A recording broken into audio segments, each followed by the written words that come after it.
Hey guys, Heavy Arms 45 here.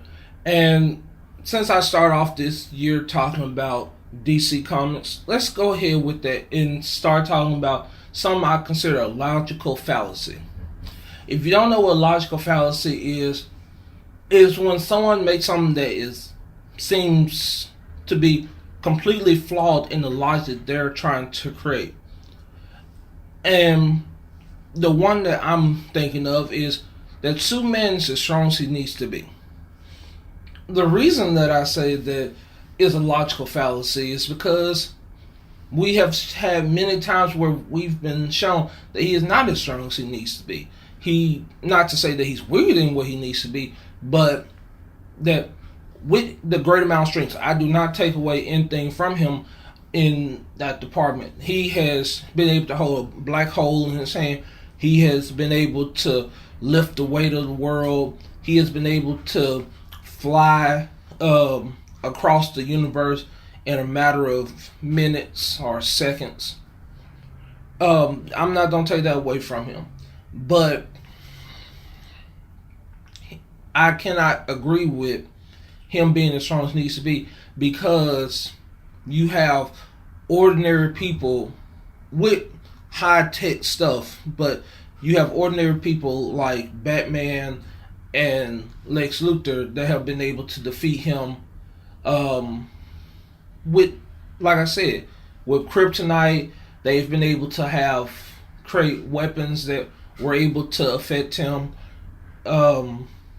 He's lost to Wonder Woman. He's lost to Green Lantern. He's lost to John Jones, Darkseid. If you're as strong as you need to be, there should not be times that you are beaten or lost. There should not be times where people should see you on your back or laying down on your face. When you're saying that you're as strong as you need to be, like when we talk about in Batman v Superman: Dawn of Justice, Batman asks Superman, "Do you bleed?" That is something that literally people take for granted. If someone can bleed, that means they can die. There's a way of killing them. Doomsday showed that Superman could die in the comic books, and because he showed that he could bleed. And once he got your bleeding, he killed Superman. Now, people want to say that they did retcon it, and I will say they did retcon it after they saw how great the comic book sales was, and said that no, he wasn't killed. He was put into a coma. Well, there should not be a fight if you're as strong as you need to be that should put you into a coma. You should be able to still be able to hold your own. You should be durable enough to be able to take a hit and not have to worry about suddenly blood come off your lip or your face looks like it's being crushed. Even if we go back to the whole Doomsday thing and we say that he was Kryptonian too, so he has infinite strength just like Superman is supposed to have, well then that means that fight should never end. That is a constant fight that constantly is never going to have a winner, never going to have a loser. But also, neither one of them can be beat down. Basically, one person's hit will still hit the other person's hit. That is a immovable object hitting an unstoppable object hitting an immovable object. So, if you have both of them are unstoppable. If you go with the idea of them being as strong as they need to be, and they have unlimited durability, which means I should be able to hit Superman with a nuclear bomb and he'd be just fine. And I'm on probably, if it's okay, I'm gonna skip to another thing. When you look at Return of the Dark Knight, when you see old man's Batman, Superman gets hit with a nuclear bomb trying to save the world, and it sucks away all his solar energy that he has in him. All the solar powers that he has was drained out of him, and he had to literally suck it out of the plants around him. Just for him to be able to sustain himself. Another reason that I say that Superman is not as strong as he needs to be is if you're as strong as you need to be, you don't need to have a weapon of mass destruction. The solar flare is a desperate method of protecting yourself or the people around you because you feel like something that is fighting you is so strong and so big of a threat that you need something extraordinary to get rid of it. But even after you use the solar flare, your whole body then reverts to being a normal person for about 30 minutes.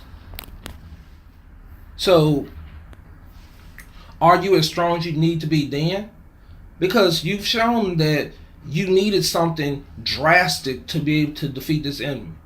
We understand that Doomsday keeps coming back because that's something that he was scientifically created to do. He basically learns from his mistakes.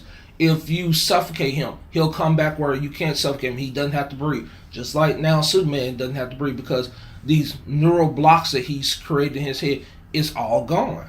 He had all these neural blocks that let his abilities slowly progress to where he didn't have heat vision, super hearing, and all these others happen at the same time. They basically slowly came down so that he was able to gradually get into his power instead of it overwhelming him.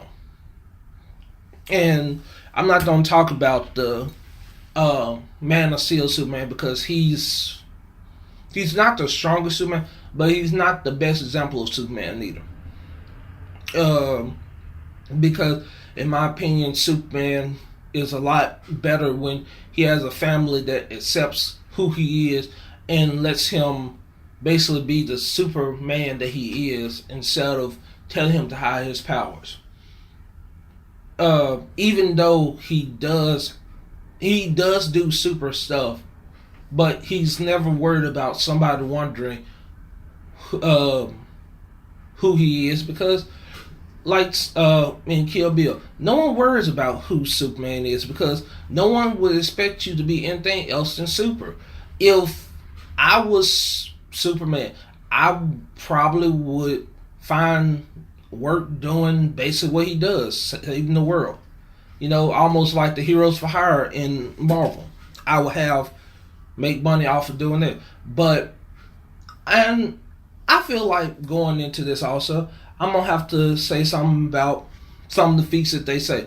The Book of Infinite Pages. If it's a book of all the knowledge, not just of the world, of this world, but every world known in the DC universe, and you have infinite strength. Now, mind you, this is a magical book.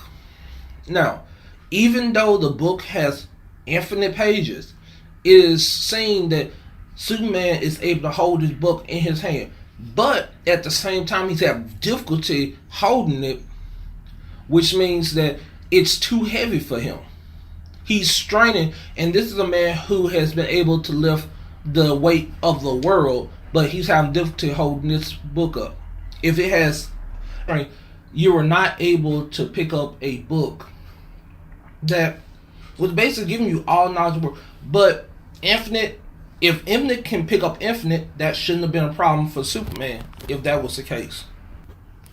If Infinity can pick up Infinity, a book, if you want to say that it has infinite strength, has a problem picking up infinite weight, he doesn't have infinite strength. He has a good amount of strength, don't get me wrong. Then going to the speed thing, Flash is still considered the fastest man alive.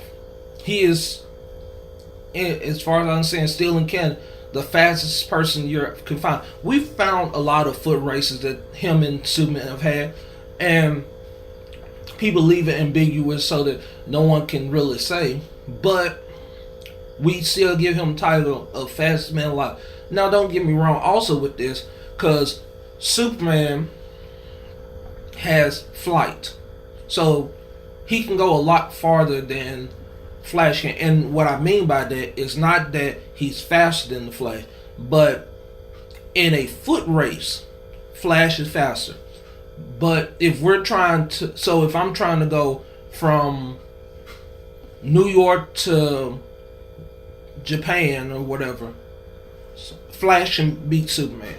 But if I'm trying to go from Earth to Jupiter or Earth to Krypton, Superman is faster because there is not a space speed for the Flash. Flash can't run in space. Flash, as far as I can understand, still needs to breathe while Superman doesn't.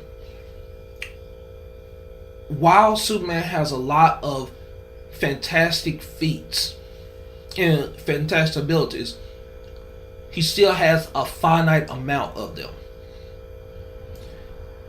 Now, I know I'm gonna have somebody say something about this, and I know I'm gonna have somebody say something about this. So I'm going to cut it here. Leave your comments down at the bottom for what you think about this, and I'll talk to you later.